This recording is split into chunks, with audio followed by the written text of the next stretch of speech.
Hallelujah. स्वागत है आप सबका मेरी भविष्यवाणियों की पुस्तक में।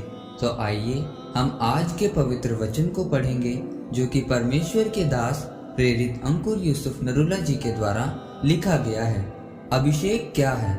जैसा कि पहला यूहन्ना अध्याय 2 उसकी 20 आयत में लिखा है, तुम्हारा तो उस पवित्र से अभिषेक हुआ है और तुम सब कुछ जानते हो। मेरे प्रियो, अगर आप परमेश्वर के अभिषेक के बारे में पढ़ें तो बाइबल में लिखा है कि आपके जीवन में प्रभु यीशु मसीह की जिंदगी के उमड़ने को अभिषेक कहते हैं।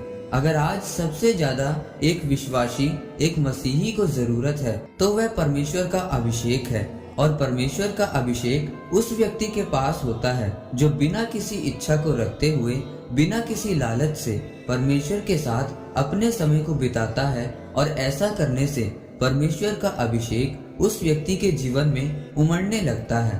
अगर आप बाइबल में प्रेरितों के काम की किताब में प्रेरितों के बारे में पढ़ें तो लिखा है कि परमेश्वर ने उन्हें पवित्र आत्मा और सामर्थ्य से अभिषेक किया और वह हर जगह शैतान के सताए हुए लोगों को अच्छा करते रहे और उनकी बीमारियों और दुर्बलताओं को दूर करते रहे। उसी तरह से जब प्रभु यीशु मसीह ने 18 साल की कुबड़ी औरत को चंगा किया तो उन्होंने कहा कि क्या जरूरी नहीं था कि यह औरत जो अब्राहम की संतान है सबत के दिन चंगी की जाती और इस बंधन से छुड़ाई जाती। जरा ध्यान दें कि वह औरत अब्राहम की संतान होने के बाद भी उस बंधन में थी, परंतु परमेश्वर ने उससे कहा कि उस अभिषेक के कारण जो आज तेरे जीवन में है, तेरा हर एक बंधन और जुआ तोड़ दिया जाएगा।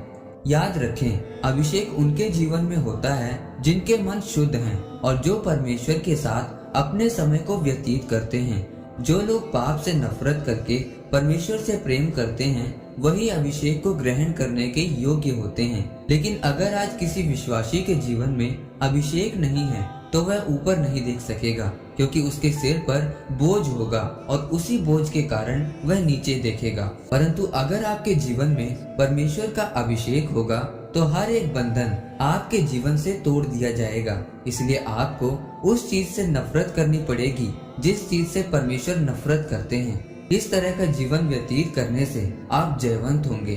परमेश्वर का अभिषेक आपको परमेश्वर की हजूरी में लगातार रहने से मिलता है और आपकी आशीषें भी परमेश्वर की हजूरी के साथ जुड़ी हुई हैं। बाइबल में लिखा है कि परमेश्वर ने आदम को बनाकर अदन की वाटिका में रखा और कहा कि तू वाटिका की रखवाली करेगा। मेरे प्रियो, आज आपको यह जानने की जरूरत है कि अदन की वाटिका कहाँ पर है। अदन की वाटिका कोई जगह या स्थान नहीं बल्कि परमेश्वर की हजूरी थी। आदम परमेश्वर की हजूरी में काम कर रहा था और जिन जंगली जानवर, पशु और पेड़ पौधों को वह वाटिका में देख रहा था उनके नाम रख रहा था। आदम एक व्यस्त इंसान था, परमेश्वर की हजूरी में था और काम कर रहा था। जब परमेश्वर ने देखा कि आदम मेरी हजूरी में रहकर काम कर रहा है तो परमेश्वर ने कहा कि आदम का अकेला रहना ठीक नहीं है, अब मैं इसको एक सहायक दूंगा जो इसकी सहायता करेगा। याद रखें, जो परमेश्वर ने आपके लिए सोचा है वह आपको तब ही मिलता है जब आप परमेश्वर की हजूरी में बने रहेंगे। जब आप लगातार परमेश्वर की हजूरी में रहते हैं तो परमेश्वर का अभिषेक आपके जीवन में उमड़ने लगता है और परमेश्वर को आपकी चिंता होती है और परमेश्वर की ओर से सब आशीषें आपको मिलती हैं। फिर आप अपने हर एक बंधन से आजाद होते हैं और स्वर्गीय वरदानों के हकदार बनते हैं। आमीन।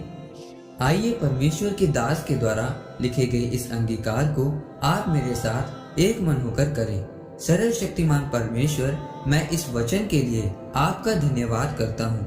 पिता, मैं अंगीकार करता हूँ कि आज से मैं आपकी हजूरी में बना रहूंगा ताकि आपका अभिषेक मेरे जीवन में आ सके। प्रभु यीशु मसीह के नाम में आमीन। परमेश्वर आप सबको आज के वचन के ऊपर मनन करने के द्वारा आशीषित करे। आमीन।